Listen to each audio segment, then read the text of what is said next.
भारतीय मशहूर फिल्मसाज़ संजय लीला भंसाली जी पहिरीं वेब सीरीज़ हीरा मंडी जो मशहूर गानो सुकल बन 700 साल पुराणो आहे। संजय लीला भंसाली पंहिंजे आलिशान सेटनि वारनि फिल्मनि जे करे मशहूर आहे ऐं हू पंहिंजे सेट ऐं फिल्म जे ॿियनि शयुनि ते गहरी नज़र रखंदो आहे। असल में सुकल बन गानो फारसी ऐं उर्दूअ जे सूफ़ी शाइर अमीर खुसरो 700 साल पहिरियां लिखी हुई।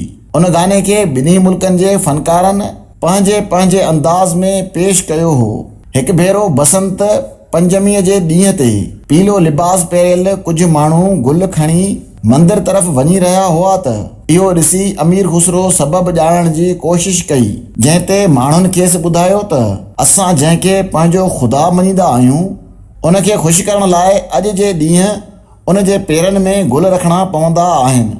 इहो ॿुधी अमीर खुसरो चयो त गुलनि जो हिकु दस्तो मूंखे बि ॾियो ऐं हू गुलदस्तो खणी नचंदे कुॾंदे ख़ुशीअ में पंहिंजे उस्ताद निज़ामुद्दीन वटि खेसि ख़ुशि करण लाइ पहुची वियो, छो त हू पंहिंजे भाइटीअ जे फ़ौतगीअ ते ॾुख में वतल हो। अमीर खुसरो निज़ामुद्दीन खे गुलदस्तो ॾींदे चयो त हितां जा माण्हू अॼु वारे ॾींहुं पंहिंजे ख़ुदा आॾो गुल चाढ़ींदा आहिनि त मां बि पंहिंजे ख़ुदा खे गुल चाढ़ण आयो आहियां। उन ॾींहं खां अॼु ॾींहं ताईं निज़ामुद्दीन जे मज़ार ते बसंत पंजमीअ ते पीला गुल ऐं पीलियूं चादरूं चाढ़ियूं वेंदियूं आहिनि। उन्हनि रंगनि ऐं गुलनि खे हीरा मंडीअ जे गाने सुकल बन में बि अहमियत ॾिनी वई आहे।